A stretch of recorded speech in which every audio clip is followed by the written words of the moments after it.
Hey, welcome in, everybody. Baseball fans, let's play ball. Let's talk some ball. Once a week, we talk baseball. I'm Aaron Hogan. He is Ty Harrington, and it's week 6 for our episodes. But, man, we got a lot going on. We've got an Easter weekend slate of SEC games to talk about that are on tap. All of the series in the SEC this weekend will be Thursday, Friday, Saturday, with Easter being on Sunday. Games all ready to talk about from the week. And the Texas Longhorns, one of 3 teams at 7-2 in the SEC, sitting atop the conference. Mississippi State and Georgia, the other 2. And this week, the Longhorns are headed to face South Carolina, one of the 2 last-place teams, at 1-8. The South Carolina team, along with Missouri, 1-8 in SEC play. So a lot to talk about, a lot to preview, and look who it is, Ty Harrington. You did the game last night. We're recording on a Wednesday morning, and you did the game last night, Texas and Texas State. 10-8 Longhorns. Wind was blowing out at the dish. Texas State's been playing really good baseball, and that was a fun baseball game last night. From the first pitch on. I mean, I thought there was so many different things about the game. Obviously, the offense is what everybody's going to remember the most. One thing I would say, this is not being critical, but being interested in how the game went. Both teams have really played defense at an elite level. Last night was probably not their best effort as far as defense. Well, let me just back up. Not best effort. That's not fair. They didn't play defense like they are accustomed to playing, because both those teams play really good defense. And last night, the baseball game dictates you're going to make mistakes. I don't care who you are, you're going to make mistakes. And they both came out last night and affected the outcome of the game. Ultimately, if you go back into the beginning with Texas State scoring 3 runs in the first, it could have been 1 run after the first. And then also Texas State returned a favor later on in the game in that 6-run inning as well. So both those teams will play better on defense what they play last night, because they are really both very good defensive teams. Well, and the elements, if you were there, you know it, almost 7,600 fans out there at the dish. It was packed on a Tuesday night, but the wind was not just blowing from the south. It was gusty and windy and whipping those flags. And that affects the baseball. Yeah, it affected the baseball. Just routine fly balls in the infield became an adventure at times. You could watch the infielders when they were going up to or going back to catch it and or underneath it. You would watch them fall or lean down, which means they're trying to make sure and secure the baseball as opposed to just having their hands up, catching it way up here, which tells you that the ball's continuing to travel further than what they anticipated being. Yeah, it was a night, and it was going to be one on a Tuesday. And 10-8 the final, back and forth. The Longhorns had to overcome a couple of deficits, 3-0 in the first inning. And it was 5-3 Texas State at one point, but you said it, that 6-run 6th inning was the difference. But before we get to the Longhorns and their 24-4 start now to the season, I know Steve Trout and Texas State, we had Coach Trout on before the season started. He feels pretty good about where his team is. They had won 6 in a row coming into that series, or that game last night. They swept Louisiana, swept Georgia State the weekend afterwards. And just because, that was a good ball game, and now they'll go back home, Texas State, for a home series that they could probably get some wins in. What's the state of the Bobcats right now? Good, offensively good. They had a bad week when they lost at Monroe, got swept. As it turned out, Monroe's what? They're good, right? So that what everybody thought was, oh, they must be okay, or it's typical Monroe. That's not the case. So Monroe's a good club, but on the second part of that, and then that same time they lose their best pitcher. That's a bad week. That's hard emotionally. I was so excited for what Coach Trout and his staff and what the players have done based off of coming out of that going, and Louisiana was coming to town. At that point, they were ranked and looked like they were a better club. And they just, they've been playing. Part of that reason why they're playing better is Ethan Ferris is back in the lineup. He's been out, the big first baseman, hit a home run last night off of Cade Bean. He's back, and I think he's hit 5 home runs in 10 games, 11 games, or 6 and 11, something like that. So I think they went 2 games, one in Louisiana, one in Georgia State, where they hit 8 home runs in a game each. So their power is starting to evolve, and a part of that is fair. And then Rashawn Galloway, the right fielder for Texas State, who may be one of the hardest working people you'll ever meet in your lifetime for multiple reasons, just continues his torrid. He is just, if you want to watch a kid hit and have your son or somebody emulate a swing, you need to go slow this down, because it is a flat plane, down-angle swing to the baseball. He hits nothing but line drives. Everything is centered in the middle part of the field. It's a rarity that he pulls unless it's just a hanging breaker. And his barrel is set up so good for the field right now, and he matches up with 95. And that's what you got to be able to do nowadays in college baseball. Rashawn Galloway out of Bernie, Texas, right? And just I saw him down. I went. You got me a ticket. I went down to see Texas State play Louisiana on that Saturday game, and he hit a grand slam and a 3-run homer against the Louisiana. That kid can play out of the 2-hole, and getting Ferris back is big. So we root for Texas State, and they look like they're in a good place. Even losing their top starter, they found ways to win series there in the Sun Belt. And fun to see. So good luck to them this weekend with Georgia Southern. You said Georgia Southern coming to town. It'll be a fun series. They've had a hard time getting outs to the level they're used to. Right. Georgia Southern, because they usually are a pitching-driven program, but they've had a hard time this year on the mound, and so it may be. The numbers scoring may be big because it looks like the wind's going to be gusting again this weekend out. No question. Texas, in our Talkin Ball podcast, always brought to you and presented by our friend David J. Lopez, davidjlopezlaw.com, personal injury advocacy at a high level, and David is a huge Texas baseball fan. What can we say? 24-4 now.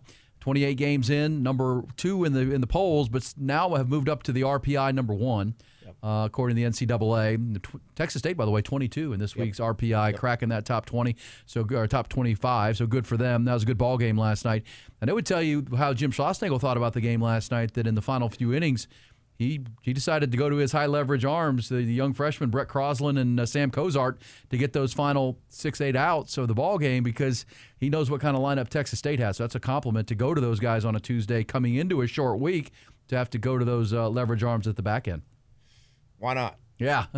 Yeah. I mean, let's be honest. Why not? That's a 22 RPI game. Why not? It's a team you haven't beaten at home in the last couple of games. It's that moment. You don't know if this weekend, if the rain comes down in South Carolina, pushes you, you have no idea what's going to take place. Why not, in that moment, win that game with your best guys?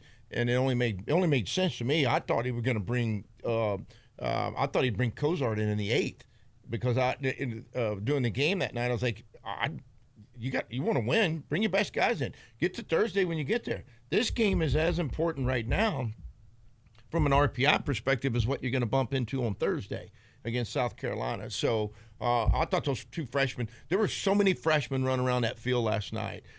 The Cooper kid from Texas State, the big arm they brought in, their closer, he's a freshman.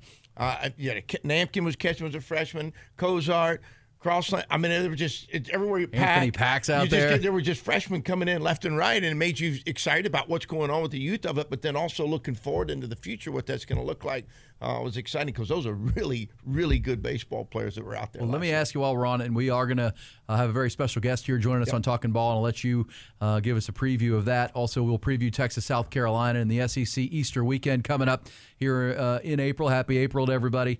But we've talked a lot about Sam Cozart, but talk about Brett Crosland. I mean, this guy, we talk about Cozart being 6'6" and 260. This guy, Crosland out of Arizona, he's 6'5" and 255. I mean, he's not a small guy. Downhill. Yeah. Straight up his hand. Watch his head get turned to the left a little bit, and that puts that hand in this angle with the old Iron Mike.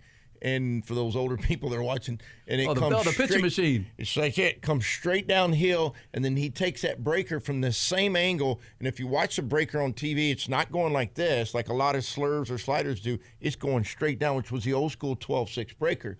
Off of that, he'll throw a change, and he'll throw a cutter at 90, which is still out of this angle, and it moves just like this, but it's still at 90 miles an hour. He threw one last night; it was 91 miles an hour. Yeah. And then when he's ready to rip a fastball, when he goes extension side and able to carry the ball even further, I mean it's 96, 97 miles an hour. That's and I know they're both baby freshmen, but man, that might become your arsenal on 8th and 9th innings because Cozart's really settled in and gotten comfortable. He's got electric stuff, and much like we saw with Dylan Volantis last year, Coach, if you're good enough, you're old enough. Just go get outs for us. Yeah, that's just athletics in general. At some point, at some point you're no longer a freshman. Win as decided by your success. Yeah, and that's fun to watch. Also, I wanted to, and we'll do more on Texas coming up and what's going on in the SEC. But Ethan Mendoza getting the bat going again. That's kind of your that guy is. Look, I love watching that guy play. I'm the wrong guy to ask. No, I was because I know you do. I love watching that guy. That's your kind of you were that kind of player. Yeah, I mean, I made the comment in the Saturday game on the radio. in a post-game interview that he'd had a stretch where he didn't play great, didn't hit great, right? And then he had a good at-bat at Houston. I didn't get to see it. And I was telling Jim, or Coach Schleissnagel, after asking him a question, I said, you guys get up, and it looks like you're going to run rule them. But you get on base, and then you let Mendoza come up one more time. He was 0 for 4. Most people go hide in the dugout. They're like, I don't want to go. I'm done for the day. I don't want to go back up for that 5th time. I might strike out, or who knows what's going to happen.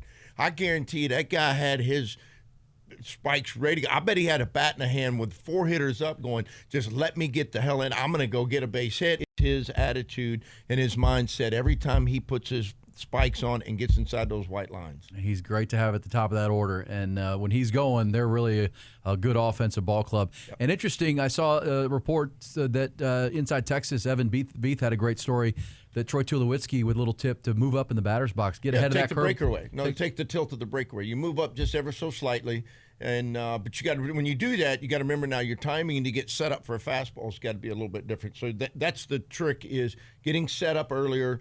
Get for the time the 93, which is average fastball now in college baseball, but you're taking the breaker from being here to there, which elevates it some, and you don't chase as much. And then sometimes you tell them just ever so slightly and move, anything can create confidence. And but he probably was. He may have been digging further back into the box than what he normally was. That's great. All right, tell us who our very special guest is going to be here on our episode of Talkin Ball, brought to you by David J. Lopez. Yeah, Jeremy Fekoch, who was a long-time, assistant coach at Texas State, a former big leaguer with the Padres, was a pitcher. He was he's a Hall of Honor player at Southwest Texas, now Texas State. Telling his age, he was a two-way player, third baseman pitcher at Southwest Texas. I knew him back when he was a pitcher at Hill College, and it goes back to how long I've known him. And he's an agent now, and got out of the coaching industry and is an agent, and then owns a bunch of hot works as well. You guys are probably familiar with that, but tremendous person and great insight and a great baseball guy. All right, and the agent side and working with college players too, right, within the NIL space and trying to help them with representation, which I love, and we're excited to talk to Jeremy. And keep in mind, Talkin Ball, the podcast, every week, brought to you by the Law Office of David J. Lopez, online at davidjlopezlaw.com. And as promised, he joins us now on the Talkin Ball hotline. He is a former big leaguer, former baseball coach, now into the agent side of things, which we're going to learn a lot about. He is Jeremy Fekoch. Jeremy, how are you? Welcome into Talkin Ball. I'm doing well. Thank you guys for having me. Appreciate you doing it. This is exciting, and I know you worked with Coach Harrington for a long, long time, and now have transitioned into a new phase for you. Hey, give us a good Ty Harrington story if you want to start with that. No, we can do without that. Well, what I'll say this at the beginning on the lead in. He's one of Southwest Texas, greater athletes. He's in the Hall of Honor, and he represents his university in an unbelievable way. Came back and after being in the big leagues for a while, and came back and started his coaching career, and then went out now and has become an agent. And then in his spare time, he runs a bunch of hot works, and he's always building something. The guy can't sit down, and and he can't sit still. And he's always got something going and something cooking nonstop. And if somebody would put a camera on him and a let's just choose a 18-hour day and watch how many times he reached for his phone, somebody be wealthy. AT&T is doing well off of him, I promise you that. Jeremy, appreciate you taking your time. And tell everybody, and with that said, tell everybody what you're doing now, because I know most people that watch this and understand and know you as a baseball person and knew you as a coach and a player. Tell everybody what you're doing now. Well, I appreciate the introduction. It's crazy how most everyone introduces the can't sit still energy portion of this thing, and I'm lucky I was blessed and got that from my mother. So hopefully I can stay in shape and live as long as her. But yeah, I obviously worked with Coach Harrington at Texas State for 10 years, and it was taught me a lot, and I absolutely loved going back home where I played and giving back to that university, doing what we could to win as many championships as we could and build relationships with people. But I transitioned into the agent world. It was something that I dabbled with when I retired as a professional athlete for about 3 months, and I realized at the time I didn't like the business because I thought I could still play, and I wanted to be on the field. So thank God Coach gave me that opportunity to spend that time at Texas State. And circle back around, God put some kids in my life, and they're young, and I'm not. So I was trying to be a dad more than a coach at the time, and I transitioned into the business side of baseball, and it's been a blessing as well because it, allows me to work, like Coach said, from the phone a little bit more from the office and on the field. But representing baseball players, I work for a group out of New York called Rock Nation Sports, and it's been a blessing for me and my family, and still having the opportunity to be around the game of baseball and impacting, whether it's professional athletes at the MLB side, minor league guys trying to get there, or the amateur side trying to capitalize as best they can on the draft, and just educating them through the process is kind of our job. Yeah, that's and you live those lives, right? As a amateur player, then a minor league player, and a pro player. Let's start with the NIL side of things, and obviously the rev share that's now going on in college baseball. Since you played and coached the game of college baseball, what has been your experience so far? It's relatively new as far as that goes, and I know a lot of fans out there and our viewers have ideas of the boogeyman and the myths and what's going on. What is it really like behind the scenes trying to help and represent these young people as they play college baseball? Yeah, listen, I think that just the generation and with social media, those are just outlets that allow these kids to now get recognized and paid. Obviously, the better players are going to get more followings. Us as agents, we will turn those followings into some kind of marketing deal for our players. On the NIL side, I mean, this is no different than professional sports. The better players get paid the most. And, I always tell my guys, like, my job's essentially to keep as many teams on the board as possible, and we get the number, try to raise the number north. So in short, that's our job. But I do think there's an educational component about helping these kids understand what their actual market value is, and not just running the course of we're going to the highest bidder. I don't think that fits for everybody. Every situation is very unique, and you want these kids to continue to develop. And fortunately for us on the baseball side, there's good money in there, but it's not nearly as crazy as the football component. So there's still a little bit of I want to stay and be a part of the team in our sport. So that's a good thing. Jeremy, how much time do you spend? Because I know you as a person, and money and dollar value is always going to be important for all of us. But you as a person, I know you're always trying to help the guys find the best fit. You were headed down that path in that conversation. Yeah. How much time do you spend with them? And if it's whether it's geographic, whether it's you fit into this program, or if a guy's been in the program, how much time do you spend on that, just reassuring them this isn't just about one more dollar? Yeah, correct. And that's I think there's a couple things from an agency standpoint when you're in the recruiting process, trying to get these families to allow you to help their kid, or whether it's on the pro side and they're already grown men. But I think relationship and trust are probably the forefront of, every business component. And we're asking these guys at some point to turn down millions of dollars because we think we can get them millions more. And I think there's a trust and a relationship that's, beneficial to that. I also think that experience plays a huge part. But to your point, like, as much time as I can spend with my guys, whether it's on the phone, spring training is a great it's a great example and a great opportunity, because all the professional world is in two spots, Florida and Arizona. And so in a spring training month, I'll go out there for 7 days, 10 days, 14 days, however much time it takes me to go see the players and spend time and let them know that, we're making sure that they're comfortable and they're serviced like they need to be serviced. And then we'll pack up and we'll go to the other side and go to Florida and do the exact same thing. And then throughout the course of the year, the amateurs require a little more attention. The pro guys, once they get started, they just want to go play baseball. And then we communicate over the phones. And I try to go see my players, 2 or 3 times a year. And It's why not having the largest book of business in this game of representing players is key. You want to have the best players, and that way you can spend the most time with those guys. So, but to answer your question, Coach, luckily these guys sleep in, or the phone would start ringing really early, and you probably pick up the phone around 11 o'clock to field your first call. And the problem is I don't get to go to bed that early anymore because they want to talk after the game sometimes. But I've got a 24-hour rule to where if they don't have success, they're not going to hear anything I say anyway for 24 hours, much like coaching in college. Yep. Kids look right through you when the emotions are involved. And so timing's everything. That experience of college coaching taught me that, because no matter, what I was trying to say, if the kid just failed, he didn't want to hear it. But the next day they're more apt to listen and apply. So.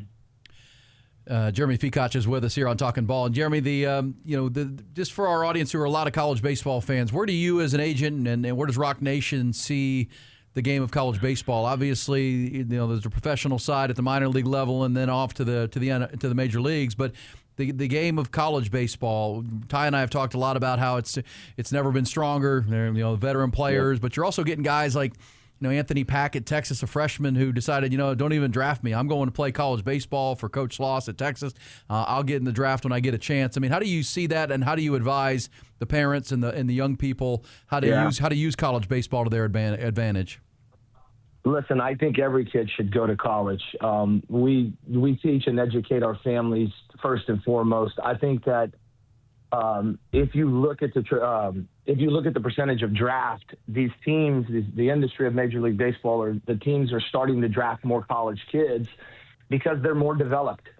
There's less mistakes made because you have more data on these guys. And I think these teams are using college baseball as a development, as part of their minor league system. And so I just think from a development standpoint, and being a college athlete, coach, you played, those were some of the best times of my life, was building those relationships and going through some of the adversity that some of the college coaches put you through to help you end up being the player in person, that you become after those 3-4 years. For me, it was 5. So, but I will tell you, I advise every one of my families to put your minds around going to school. The only thing that's going to change that mind is if it's life-changing money, and you can even get the life-changing money with some education and some experience going through school. So I think, the way the schools are dumping money into the college baseball programs now is another reason that makes them more attractive from a facility standpoint, strength and conditioning, nutrition. And those are all things that you'll learn in pro ball, but I think some of these guys are doing it right at the college level. No, go ahead. Jeremy Feacock, sorry, my mic turned off.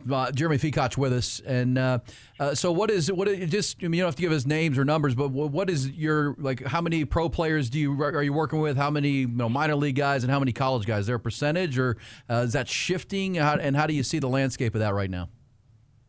No, listen, the thing about the high school side, you have to identify them really, really early. Guys are getting agents probably as early as sophomores in high school. And when I talk about this, I'm referring to casting the net over the top 100 picks in the draft. And so most guys are getting agents, sophomores, juniors. I've been fortunate to where, we've gotten those guys paid 7 figures, and those guys bypass school. But I've also had the opportunity to send the Justin Lampkins, the Chase Shoreses, the Walker Yannicks of the world to college and let them develop and come out, first, second round picks. And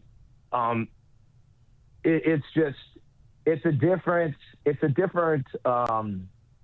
different avenue. It's a little faster avenue when you come out of school, because these guys, the pro side, understands your maturity level, and they just push you through the system a little bit quicker if they've got money invested in you, number one, and obviously they don't have to take the small steps that they do in high school. I had a kid by the name of Johnny Slawinski this past season out of Johnson City, who was a 2A high school, and one of the first things that when he got there, he was drafted in the 3rd round, was a high overpay, made really nice money.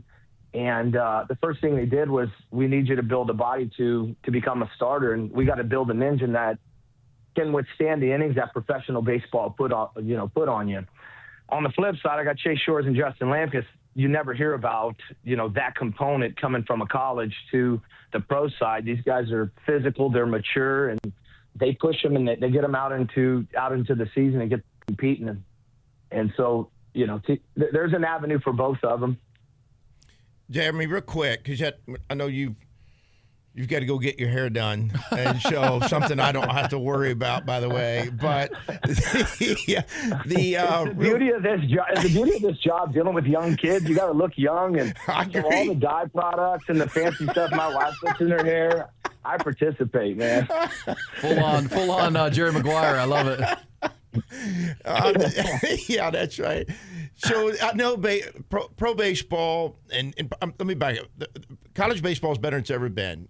Older players, yep. The draft got shortened. COVID, I didn't say COVID helped anything, but it did help college baseball in an indirect way. And then there's been discussion about professional baseball. I've talked to some of the Rangers administrators, and they've talked about that they're talking shortening the draft even more, taking more minor league teams out. Is that real, or is that just discussion, or just being thrown around? Well, a handful of years ago, they did do that. And so I think that's what helped, college baseball alongside of COVID and guys getting extra years. The unfortunate thing about that is it's shrinking the opportunities, and you're seeing less college seniors getting opportunities. Yep. Back when we played, it was an unlimited draft. And if it wouldn't have been for unlimited draft, I probably don't get to professional baseball because I was a fifth-year senior and, just a late mature and figuring it out. And I think, unfortunately, for a lot of these kids that want to play after their senior years, it's a tougher road. That way, I can't speak on behalf of whether they're cutting more. I hope not, just because coming from a guy that benefits from a system of late development and having an opportunity, I still want that for our youth and for our guys that aspire to be pro athletes. And baseball is one game that I think, there are people that develop later in life. So 100%. Jeremy, last thing, how is it with the coaches? I mean, Coach, you worked with Ty Harrington. It's a new frontier for them too, to deal with agents. It's not parents, it's not AAU coaches, it's not. However, now the agents are involved, and we've heard. How's that been for you dealing with these coaches, building the relationships? I'm assuming with your history in college baseball that helps. Yeah. How have you been, and how has that gone with these old school coaches? Yeah, no, it has been great. I think the college baseball obviously allowed me to build a relationship with those guys, whether it was sitting in 110 degrees in Houston watching baseball, but we'd all sit there and we would talk and build relationships. And, at the end of the day, these guys want good players. I want to help get these good players to the right schools and situations to where they're going to get on the field as early as possible. And so it's actually, strengthened the bond, if anything, because we now work together to place these guys. NIL is a component of it, and my job ultimately is to get my guy as much market value as possible. But at the same time, getting them to the right spot and letting these guys understand that, I want to, instill in these guys that they're going to be there for 4 years or 3 years or however many. It's not a revolving door where these guys are in and out. So the relationships, with the college coaches, back to your question, is stronger than ever for me. And it's one of the things that I'm fortunate that I'm still in the game of baseball and get to continue to build and hang on to those relationships. Jeremy, the pride of Shiner, Texas, and Southwest Texas, which also tells a little bit about your age. And I see he's got a birthday this next week, right? Turning 50 years old. Is that right, Jeremy? Yeah, 50 plus 1 is what I was told. So.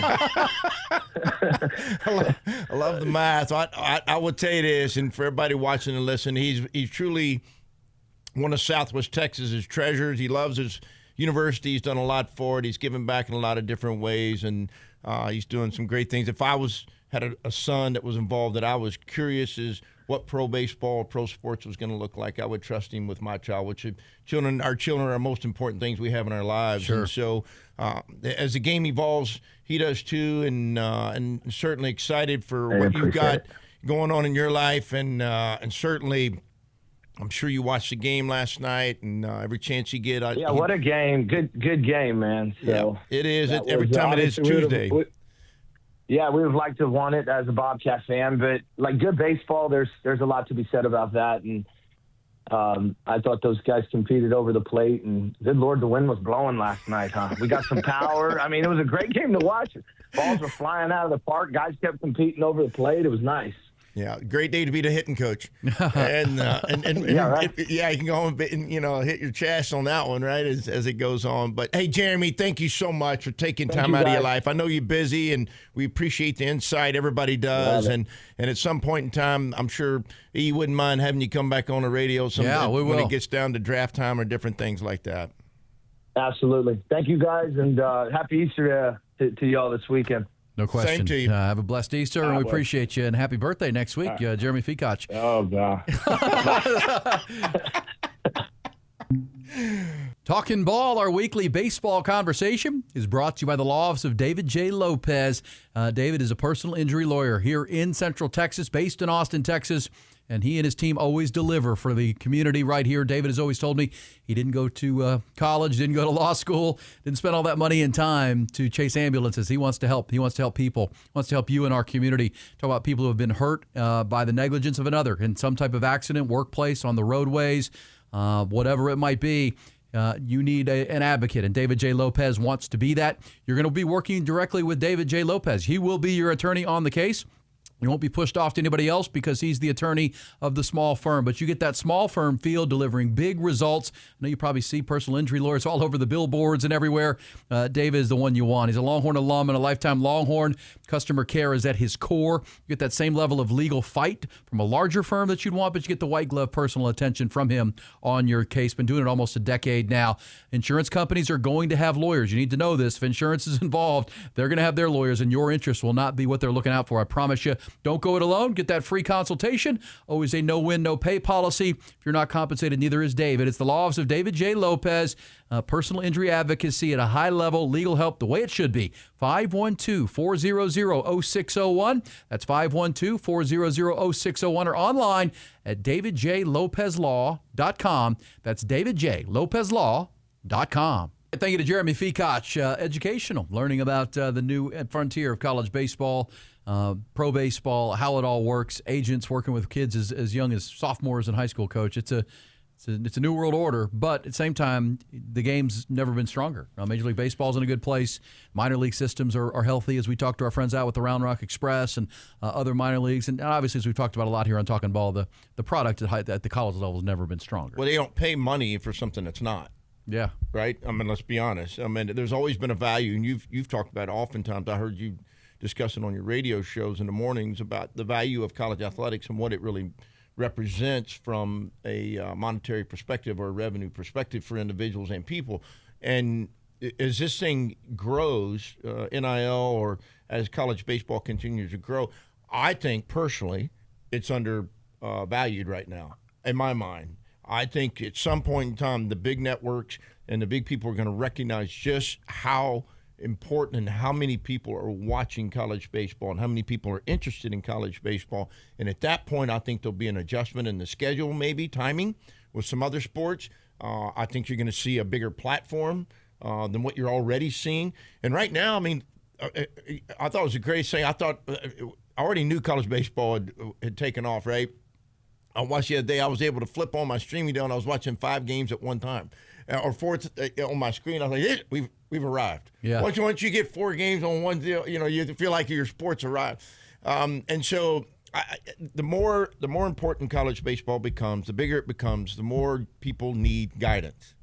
They need you talk about all the time representation, and if it's going to be this way, which is where this sport is today, then you need the right representation. And a guy like Jeremy Fikach, as you just heard it talks about what his job is and what his, this is how we do it. This is part, and I can attest to it because he's that person too, right? and that again, some of our most important assets as parents are our kids, and we want them to be taken care of by the right people. Yeah, that's exactly right. And I love Jeremy's message of, get the education. He gave the example of the Johnson City kid who immediately gets drafted in the third round, but he's going to be in the minor leagues for a while, getting his body built up, getting his arm built up. They see the potential. There's also an avenue where you can come get a full scholarship to play at Texas or Texas State and, get that development in the weight rooms and with great strength and conditioning coaches and nutritionists and, coaches like they have. And by the time you're draft ready, you might be straight up to the big leagues potentially and a faster path. I would argue, I'm sorry to cut, would argue that college baseball is a better development than professional baseball. Now, every pro guy can come at me with whatever they want to say, and I totally respect it. I truly do, because that is their form. That is all they do, right? Once you're there, baseball, they out-rep you. They do it because that is what they do every day when they wake up. My point is, if you put a young person in an environment where they're going to play in front of 7,000 people, they're going to travel right, they got a strength conditioning coach, they've got mental coach, they've got every aspect of the game and every aspect of life is presented to them in a normal fact that, hey, go to college, you're going to be around college-age kids, you're going to have an opportunity to grow, you're going to have a once-in-a-lifetime experience, you're going to gain an education as we're going through this process. There's so many things that are valuable in the way, not saying it can't work out through just a pro, but the reality is I think guys are being developed more today in college baseball and professional baseball now, and you heard Jeremy allude to it too, they're leaning on college baseball a little bit more, going, well, if I'm going to invest $9 million in a guy, which is a first-round deal, I want the data. Yeah, I want more. the real, right? I want to know one of the hardest things to judge for a scout and for anybody in baseball is, can somebody take a bat and hit a 95 to 98 mile an hour fastball, time up with it, and be able to hit it with power and not be a pull side guy that can only hit high school breakers? And then, so how do you discover that? Well, you go out and watch a game last night. Those guys were 96 to 98 last night. And two of the freshmen, the last two guys that ran out there for both teams are freshmen, for crying out loud, with Cozart and Cooper from Texas State. And they're 96 miles an hour with, 80-plus mile-an-hour breakers and 90-mile-an-hour cutters. Yeah, the pitching is so good, and the development of that pitching with guys like Max Weiner at Texas, that's – and again, you alluded to it with Jeremy, but – baseball could look to shrink minor leagues even more because it'll save money and their players will get developed because as it moves, this is what the NFL's been doing for a long time, Ty. And, the NFL, hey, we don't need a minor league system because we got college football. And we get these kids, we draft them, and they were coached by Steve Sarkisian or they were coached by Nick Saban or Kirby Smart, 4 years in a Georgia weight room. We'll take that guy. We know he's really good playing against SEC teams, and we're starting to see that more in baseball. What would you do? Here's a $100 question. What would you do? Would you sign for in professional baseball and I'm not knocking pro baseball. I want everybody to understand. It has tremendous value. That used to be I'm a college guy. But that used to be the smarter move for a lot of kids. That's right. But I'm a college guy. I believe in what college baseball does for an individual and his growth. So I would stand up and argue on this behalf. But what would you do? Would you sign for $250,000 in the fifth round or 10th round or 10th, whatever it may be, or $500,000 in the second round or third round? Or would you, at 18 years old, about to turn 19 in the fall, or would you go live in Austin, Texas as a pitcher, study under Max Weiner, and get at least 3/4 of your college degree taken care of, which could help you the rest of your life, live in Austin, Texas, play in front of 7,000 people? Or would you rather be a hitter, a 19-year-old hitter that goes in the 8th round and go live in San Marcos, Texas, and study under Stephen Trout, and then you've got the river, you got the San Marcos, Texas, you got life. What's that called? Bikini Alley, or what do they call Bikini Beach. Bikini Beach. That's a real thing too, by the way, and that lives. And so but the and that reality plays is, with 18-year-olds. and to have that and be able to train like a professional athlete. That's the difference now. It used to be you just went to practice for 2 or 3 hours, and then the NCAA, that was it. You couldn't do very much, and it's just different now. And now with the NIL and full scholarships, for crying out loud, we were giving out scholarships, just book scholarships, to get guys to go to college, and their parents were having to pay, which was the biggest joke of all time for college athletics, in my opinion, in the NCAA, which that's a whole nother discussion sometime. But these guys are getting full scholarships and NIL money in certain situations, and they're getting professional training in college and living in college towns and having a once-in-a-lifetime experience. I would send my kid to college 10 out of 10 times. I don't disagree with you. There is a time that I would have disagreed with you, but that is not this time. That's kind of the conversation. I appreciate Jeremy Feacock and you with your passion on it. I do think it's a great note. All right, so now looking forward, right, as we look back at the game last night, Texas did sweep Oklahoma. I haven't gotten your thoughts on that, but obviously a 14-0 game last Thursday for Ruger Riojas, 7 innings, and that one was not competitive because last week on Talkin Ball we talked to Skip Johnson, and his team got trucked pretty good in game 1. But they controlled games 2 and 3 Friday and Saturday. They had a 3-0 lead. They had a 4-2 lead going to the 7th inning. And Texas battled back, took both games. They could have gone either way. Texas playing the small ball. That was a fun series. Texas showed some guts right there. And so did Oklahoma. Oklahoma got swept, and they're going home to get ready for a pretty darn good Alabama team coming in this weekend in Norman. But both teams learned a lot about themselves, I thought, in that series. Look, OU could have folded after the first game 1 on Thursday night. After they got beat up a little bit, they came back, as you said, controlled most of the game, had a stumble on the 8th. Texas did a great job of which they always do. They do not chase on a regular basis. When I say they don't chase, you're going to see it every once in a while. That's just baseball. But as a group, they didn't, in big moments, they didn't expand the zone very much. They made it, OU throw it in there. They got in and out of the zone, created some free bases. Texas took advantage of it, but you're right, OU controlled the game. Well, you lose a heartbreaker on game 2, OU does. What do? They get back up off the mat, typical Skip Johnson team. They go back in to play game 3. It's a tight game. Both teams are playing. I thought Willits played unbelievable shortstop for them throughout the whole weekend. Vacuum cleaner over there. Yeah, and just there were so many plays, and they got pitching performances to get them late in the game. Same for Texas.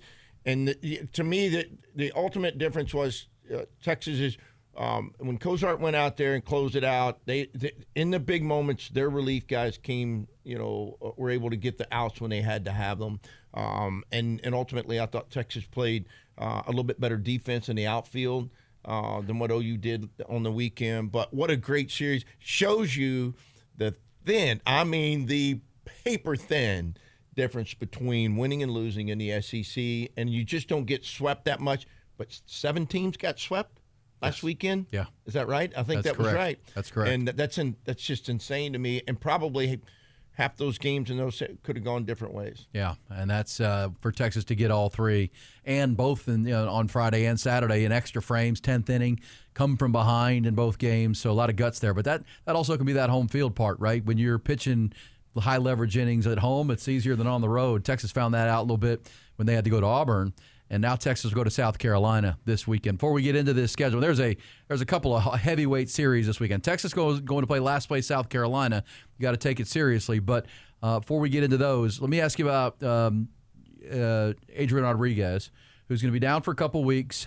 Turns out, according to some reporting, Inside Texas, Evan Veith again, I mentioned, that they went in and found that maybe the staples that were in his wrist, that he had a procedure, and the staples, the nickel and the cobalt in the staples were irritating the wrist.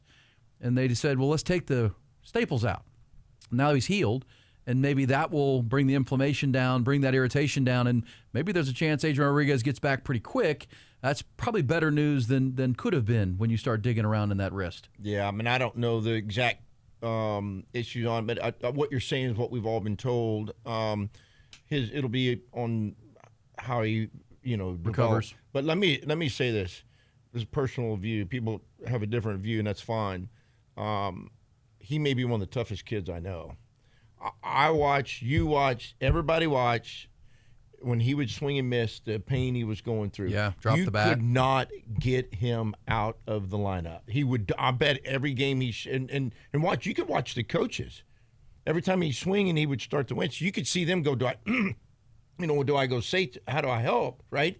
And he would fight through it and keep fighting through it, and would have, and to me this is just partly for me, he would have 11 pitch at-bats, fouling off 7 pitches with that kind of pain going on and that length of at-bats, and he kept sitting in there and fighting. And so, to me, he's one of the toughest kids that I've seen. I hope he has a speedy recovery for himself and for the Texas team both.